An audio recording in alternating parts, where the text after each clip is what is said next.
जिस बाहुबली के गांव में घुसने से पहले डिस्ट्रिक्ट जज की तलाशी होती थी, जो अपने भाई के कातिल का सिर कुचलने के लिए उफनती गंगा नदी तैरकर पार कर गया और जिसने अपने घर में अजगर और हाथी पाल रखे थे, आज वही छोटे सरकार यानी अनंत सिंह एक बार फिर हत्या के आरोप में घिर गए हैं। साधु बनने के लिए घर छोड़ने वाला एक लड़का बिहार का सबसे बड़ा बाहुबली कैसे बना, चलिए जानते हैं अनंत सिंह की पूरी कहानी शुरू से अब तक। नमस्कार, ये है हमारा बिहार और मैं हूं संदीप बिष्ट। बिहार की राजनीति में भूचाल लाने वाली एक और खबर मोकामा से आई है। जेडीयू कैंडिडेट और बाहुबली नेता अनंत सिंह के खिलाफ आरजेडी नेता दुलारचंद यादव की हत्या के आरोप में एफआईआर दर्ज हो गई है। दुलारचंद अपने भतीजे और जन स्वराज के कैंडिडेट पीयूष प्रियदर्शी के लिए प्रचार कर रहे थे जब उनके काफिले पर हमला हुआ, लेकिन अनंत सिंह के लिए ये कोई नया आरोप नहीं है। उनकी पूरी जिंदगी अपराध, सियासत और दबंगई की ही ऐसी कहानी है जिसे सुनकर आप हैरान रह जाएंगे। ये कहानी शुरू होती है 1990 के एक वाकये से। पटना में तैनात एक डिस्ट्रिक्ट जज ट्रेन से उतरकर सरकारी गाड़ी में बैठे और नदवा गांव की ओर चल पड़े। गांव के पास पहुंचते ही ड्राइवर ने कहा, जज साहब शीशा नीचे कर लीजिए, आगे चेकिंग होगी। जज साहब चौंक गए। डिस्ट्रिक्ट जज की तलाशी कौन लेगा?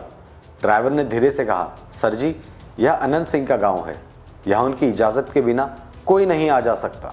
और सच में गांव के मुहाने पर बंदूक लिए लोग गाड़ी की तलाशी ले रहे थे। जज साहब को भी चुपचाप तलाशी देनी पड़ी। ये थी अनंत सिंह की सल्तनत। 5 जनवरी 1967 को नदवा गांव के एक जमींदार परिवार में जन्मे अनंत सिंह 4 भाइयों में सबसे छोटे थे। पढ़ाई में मन नहीं लगा तो 9 साल की उम्र में साधु बनने हरिद्वार चले गए, लेकिन जब वहाँ साधुओं को आपस में लड़ते देखा तो मोह भंग हो गया और वो वापस लौट आए। उनकी जिंदगी का सबसे बड़ा मोड़ तब आया जब उनके बड़े भाई बिराची सिंह की माओवादियों ने हत्या कर दी। महीनों तक जब पुलिस ने कुछ नहीं किया तो अनंत सिंह ने खुद इंसाफ करने की ठान ली। एक मुखबिर से खबर मिलते ही कि कातिल गंगा पार डेरा डाले हुए है, अनंत सिंह ने बिना सोचे उफनती नदी में छलांग लगा दी।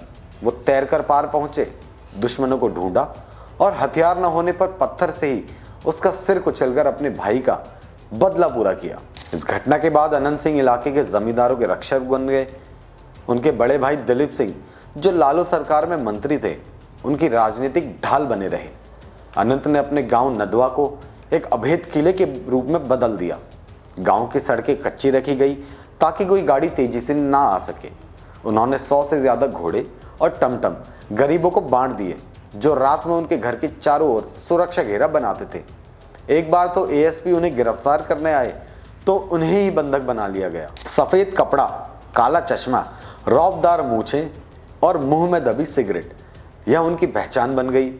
वो अपने घर में अजगर और हाथी पालते थे, डांस पार्टियों में AK-47 लेकर नाचते थे और किसी पर हमला करने जाते तो सोने का मुकुट पहनते थे।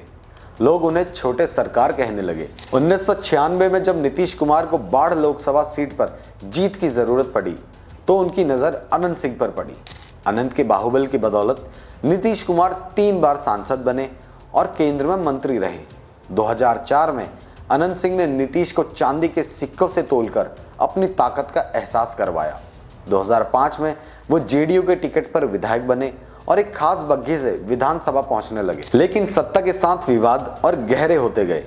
2006 में एक महिला ने उन पर बलात्कार का आरोप लगाया और कुछ ही दिन बाद उसकी लाश उनके बंगले के पास मिली। जब पत्रकारों ने सवाल पूछा तो उन्हें इतना पीटा गया कि वो महीनों अस्पताल में रहे।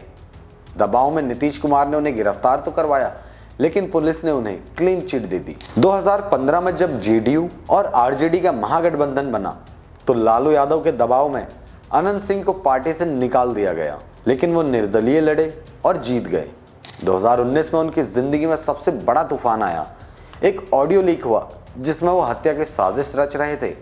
इसके बाद एएसपी लिपि सिंह ने उनके पैतृक घर पर छापा मारा और 18 घंटों की तलाशी के बाद एक AK-47 बरामद करने का दावा किया। अनंत सिंह फरार हो गए और फिर नाटकीय ढंग से दिल्ली के साकेत कोर्ट में सरेंडर किया। हैरानी की बात तो ये है कि 2020 का चुनाव उन्होंने आरजेडी के टिकट पर जेल से ही लड़ा और पहले से भी ज्यादा वोटों से जीते। जी हाँ, 2022 में उन्हें 10 साल की सजा हुई और विधायकी चली गई। लेकिन कहानी अभी खत्म नहीं हुई थी। पटना हाईकोर्ट ने यह कहते हुए उन्हें बरी कर दिया कि जिस अखबार में AK-47 लिपटी हुई मिली उस पर छापे की तारीख के 11 दिन बाद की डेट थी। अगस्त 2025 में जेल से बाहर आते ही उन्होंने केंद्रीय मंत्री ललन सिंह के साथ एक बड़ा रोड शो किया और अब वो जेडीयू के टिकट पर मोकामा से चुनाव लड़ रहे हैं और अब चुनाव के बीच ही उन पर आरजेडी नेता दुलार चंद यादव की हत्या का नया आरोप लग गया है। अनंत सिंह की कहानी अपराध और राजनीति के उस खतरनाक गठजोड़ को दिखाती है जिसने बिहार को दशकों तक जकड़े रखा। अब सवाल ये है कि क्या नया आरोप अनंत सिंह के राजनीतिक करियर का अंत करेगा या वो एक बार फिर इस चक्रव्यूह से बाहर निकल जाएंगे। इस पूरे मामले पर आपकी क्या राय है, हमें कमेंट में ज़रूर बताएं।